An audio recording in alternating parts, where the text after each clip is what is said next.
explican cómo afecta el uso de comunicación no verbal en los políticos y funcionarios públicos. En un nuevo segmento de Gustavo Ibarra, el experto en lenguaje corporal, explicó qué es la comunicación política no verbal y cómo esta afecta al discurso de los políticos, funcionarios públicos e incluso a los candidatos a puestos públicos. Ibarra comentó que con la pandemia, la sociedad se dio cuenta de la dependencia de los gestos que se realiza y que esto en comunicación política resulta clave debido a que las personas están atentas a observar si el discurso coincide con los gestos y viceversa. En el caso de los políticos o candidatos, el manejo de estos dos lenguajes produce interés y persuasión en el otro. A raíz de la pandemia, sí, que nos obligó a todos, inclusive a aquellos que no manejaban la tecnología, a exponernos enfrente de las cámaras, de las fotografías, inclusive a los docentes, a hacer clases virtuales. Muchos de ellos no estaban acostumbrados, ¿no es cierto?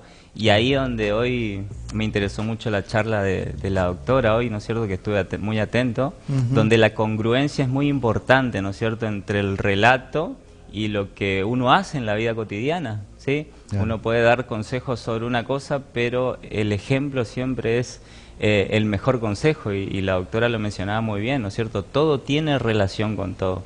La salud es integral, ¿sí?, igual que la comunicación. Todo tiene que mediar con todo. Por eso la conciencia a la hora de comunicar es muy importante. Y hay 3 puntos que me gustaría resaltar hoy sobre la comunicación política, ¿no es cierto? Porque a partir de esto la gente empezó a ver que los relatos no coinciden con el cuerpo, ¿no es cierto? Inclusive los saludos, ¿sí?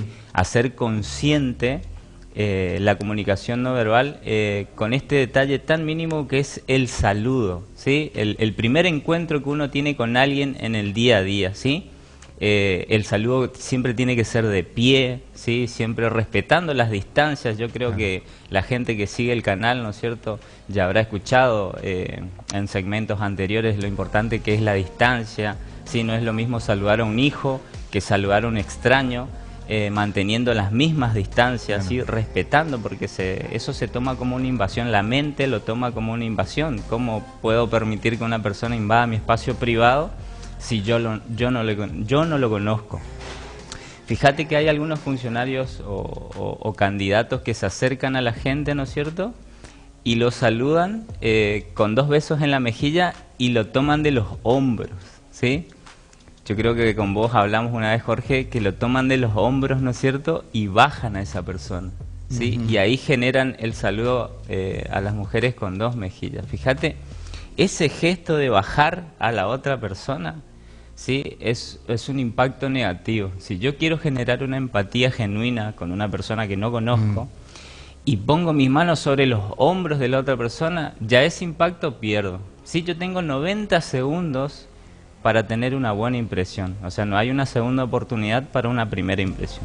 O sea, lo más, o lo que se sugiere comúnmente es tomar a los costados, ¿sí? Siempre tomar a los costados en el saludo. Si mi intención es tener un contacto físico con la otra persona, tomarle los hombros al costado, ¿sí? Sí, eso señala que estamos de igual a igual, ¿sí? Somos iguales, estoy acá para escucharte. Solamente estos gestos de apoyar la mano encima, ¿sí?, se lo puede permitir a los hijos, a los mejores amigos o a alguien que tenga una relación más íntima con nosotros, ¿sí? Todas esas cuestiones hay que tener en cuenta para preservar siempre la primera impresión. Es siempre lo que yo digo, respetar el espacio, ¿no es cierto? ¿Sí? Respetar el espacio privado, tener conciencia del contacto físico. Hay gente que le gusta el contacto físico, otras personas que no le gusta el contacto físico. Por eso, fíjate que la mente tarda 7 segundos en hacer un juicio sobre una persona. O sea, de acuerdo a la información que yo tengo en mi cabeza, de mi historia personal, de mi cultura, de dónde nací, de mi lenguaje, mi mente tarda 7 segundos para emitir una opinión o un juicio sobre una persona que estoy mirando y que no conozco. Si tiene gorrita, generalmente... 5 segundos. 7 segundos. 7. Claro. Fíjate que